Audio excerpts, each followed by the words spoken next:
Ադրբեջանի լրատվամիջոցները հայտնում են, որ առաջին տիկին Մեհրիբան Ալիևան տարածել է Իլհամ Ալիևի եւ ԱՄՆ նախագահ Դոնալդ Թրամփի ոտքի վրա երկխոսության տեսագրությունը։ Այդ ընթացքում Թրամփը հարցրել է, թե որքան է տևել Հայաստանի եւ Ադրբեջանի միջև հակամարտությունը։ Մոտ 30 տարի պատասխանել է Ալիևը եւ հավելել. «Դուք հրաշք եք գործել, պարոն նախագահ, շնորհակալություն դրա համար»։ Մեհրիբան Ալիևան այսպիսով հրապարակայնացրել է, որ ՄԱԿ-ի գլխավոր ասամբլեայի նստաշրջանի կողասրահներում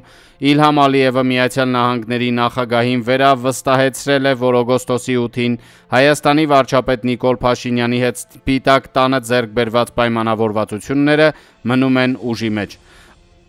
Առայժմ տեղեկություն չկա Ալիևի համար ՄԱԿ-ի գլխավոր ասամբլեայում ելույթ նախատեսված է, բայց Մեհրիբան Ալիևայի տարածած տեղեկությունը կարելի է համարել նշանային։ Ադրբեջանի նախագահը ՄԱԿ-ում վերահաստատել է Հայաստանի հետ խաղաղության գործընթացը տրամաբանական հանգրվանի հասցնելու հանձնառությունը։ Ուշադրության է արժանի, որ ՄԱԿ-ի գլխավոր ասամբլեայի նստաշրջանի ելույթում ԱՄՆ նախագահը կրկնել է 7 պատերազմ դադարեցնելու իր առաքելությունը։ Դա նրա քաղաքական կապիտալն է։ Թրամփն ընդ որում խոստովանել է եւ ուկրաինական կարգավորման հարցում սխալվել է։ Նախագահի պաշտոնը ստանձնելուց ի վեր առաջին անգամ նա Ռուսաստանի եւ Վլադիմիր Պուտինի հասցեին շատ կոշտ ձևակերպումներ է արել։ ԱՄՆ նախագահը նույնիսկ համոզմունք է հայտնել, որ Ուկրաինան կարող է վերադարձնել կորցրած տարածքները։ Այս համատեքստում Ալիևի հետ ոտքի վրա շփումը բավական տպավորիչ է։ Ինչ խոսք ավելի ցանկալի կլիներ, եթե նախագահը Ադրբեջանի ՄԱԿ-ի հեղինակավոր ամբիոնից հայտարարեր, որ Հայաստանի հետ արդեն խաղաղություն է հաստատված, բայց Դոնալդ Թրամփին Ալիևի երթումը կարելի է համարել հայ-ադրբեջանական կարգավորման դրական դինամիկայի կողմնակի վկայություն։ ԱՄՆ նախագահ Դոնալդ Թրամփը դիտարկում է պաղեստինյան տարածքների նկատմամբ Իսրայելի իրավազորությունը ճանաչելու տարբերակը։ Այդ մասին գրել է բրիտանական The Guardian-ը, հղում անելով կառավարական անանուն աղբյուրներին։ Պարբերականը կարծիք էր հայտնել, որ այդ որոշման մասին ԱՄՆ նախագահը կհայտարարի սեպտեմբերի 23-ին ՄԱԿ-ի գլխավոր ասամբլեայի նստաշրջանի ելույթում, ինչը խիստ կբարդացնի իսրայելա-պաղեստինյան հակամարտության կարգավորումը երկու պետությունների համակեցության սկզբունքով։ Իսրայելական աղբյուրները հատվածներ են փոխանցում ՄԱԿ-ի նստաշրջանում ԱՄՆ նախագահի ելույթից։ Դոնալդ Թրամփը Հորդանանի արևմտյան ափի տարածքների կամ Գազայի նկատմամբ իսրայելական իրավազորության ճանաչման մասին ոչինչ ուղղակի չի ասել։ Նա սակայն խստորեն քննադատել է Պաղեստինի անկախությունը ճանաչած երկրներին։ ԱՄՆ նախագահի ձևակերպմամբ դա նվեր է ահաբեկչական Համասին։ Թրամփը միջազգային ընկերակցությանը կոչ է արել անել ամեն ինչ դադարեցնելու Գազայի պատերազմը, իսկ Համասից պահանջել է պատանդներին անհապաղ ազատ արձակել։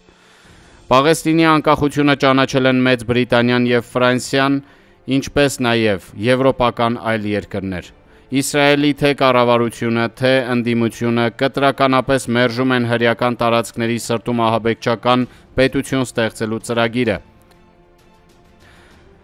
Նախագահության առաջին շրջանում Դոնալդ Թրամփը Երուսաղեմը ճանաչել է Իսրայելի մայրաքաղաք, ինչպես նաև Գոլանի բարձունքների նկատմամբ իսրայելական իրավազորությունը։ Պաղեստինի հարցով ՄԱԿ-ի գերագույն նստաշրջանում ելույթ է ունեցել նաև Թուրքիայի նախագահ Ռեջեփ Թայիփ Էրդողանը։ Աչքի է զարնում նրա հռետորաբանության փոփոխությունը։ Թուրքիայի նախագահը ՄԱԿ-ի ամբիոնից Իսրայելին չի անվանել ցեղասպան, իսկ Նաթանյահուին ավազակապետության ղեկավար։ Նա միայն վկայակոչել է ՄԱԿ-ի անվտանգության խորհրդի 1947 թվականի բանաձևը, որը պետություն ստեղծելու իրավունք է վերապահում թե հրեաներին, թե պաղեստինցի արաբներին։ Ակնհայտ է, որ Դոնալդ Թրամփի կողմից Սպիտակ տանն ընդունելության սպասող Էրդողանը խուսափել է նրան նյարդայնացնելուց։ ՄԱԿ-ի գերագույն նստաշրջանին մասնակցում է նաև Ադրբեջանի նախագահ Իլհամ Ալիևը։ Առայժմ հայտնի չէ նախատեսված է արդյոք նրա ելույթը։ Հավանական է Ալիևը Նյու Յորք է մեկնել, որպեսզի առաջին ձեռքից տեղեկանա, թե Մերձավոր Արևելքում ինչ զարգացումներ են սպասվում կամ կարող են տեղի ունենալ։ Այս առումով Թրամփին չհակադրվելու Թուրքիայի նախագահի կեցվածքը գուցե նշմարային է նաև Հարավային Կովկասի համար։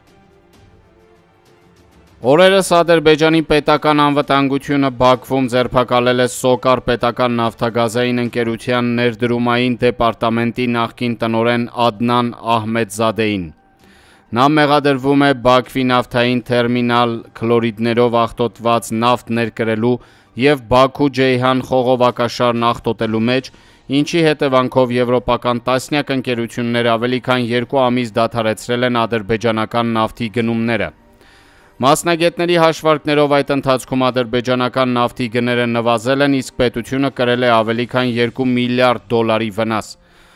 Ահմեդզադեի դեմ գործն ամենայն հավանականությամբ ունի քաղաքական ենթատեքստ։ Բաքվի իշխանական Minval.az-ը գրում է, որ նա անձնական մտերմություն ունի ռուսաստանյան Լույոլ նավթագազային ընկերության սեփականատեր Վագիթ Ալեկպերովի հետ։ Ահմեդովի կալանավորումը հարված է նրա ստեղծած ազդեցության ցանցին, այդ թվում տեղեկատվակ քարոզչական ռեսուրսներին, գրում է ադրբեջանական լրատվամիջոցը և հավելում, որ ամեն ինչ հիշեցնում է կերմլյան հին հնարքը, երբ հնարավորություն է տրվում, որ մարդը նավթի հաշվին առասպելական հարստություն կուտակի, իսկ վարսահատույց լինի ազդեցության ցանցի ստեղծմամբ։ Minval.az-ը նույնիսկ համարում է, որ Ահմեդզադեն փորձել է պետության մեջ իր պետությունը ստեղծել և պետական անվտանգության ծառայության կողմից բացահայտվել։ Դժվար չէ տեղեկատվական դեկորներն իմի բերել։ Ըստ վարկածի Լուկոյլի սեփականատեր Ալեկպերովը, որ Վլադիմիր Պուտինի շրջապատի ձեռներեցներից է, Ահմեդզադեին մատակարարել է քլորիդներով աղտոտված նավթ, որը Բաքու-Ջեյհան խողովակաշարով առաքվել է եվրոպացի գնորդներին։ Երբ վերջիններս պարզել են, որ նավթահումքն աղտոտված է, կասեցրել են վերամշակումը և հրաժարվել հերթական ապրանքաքանակը գնելուց։ Ադրբեջանի պետական անվտանգությունը բացահայտել է Ահմեդզադեի վնասարարությունը և նրան կալանավորել։ Քաղաքական իմաստով այդ վարկածը նշանակում է հետևյալը. Ռուսաստանը հավաքագրել է Ահմեդզադեին, որպեսզի վերջինս միջազգային գործընկերների աչքում հեղինակազրկի Իլհամ Ալիևին, ինչը կարող է նրա դեմ դժգոհությունների առիթ հանդիսանալ։ Այդ դեպքում Ռուսաստանը կարող էր միջամտել և Ահմեդզադեի կողմից ստեղծված պետությունը լեգիտիմացնել։ Այս պատմությունը ծիծաղելի կլիներ, եթե այսքան պրիմիտիվ չլիներ։ Խոսքն ըստ էության Բաքվի միջոցով ռուսական նավթը Եվրոպային վաճառելու մասին է։ Քլորիդներով աղտոտված հումքի խոտանումը պատճառ է դարձել, որ Ալեկպերով Ահմեդզադեի գործարքը բացահայտվի։ Իսկ դա նշանակում է, որ Պուտին-Ալիև գաղտնի գործարքի բացահայտում է։ Ի դեպ, Ադնան Ահմեդզադեն Իլհամ Ալիևի նախկին փեսա Էմին Աղալարովի բիզնես գործընկերն է։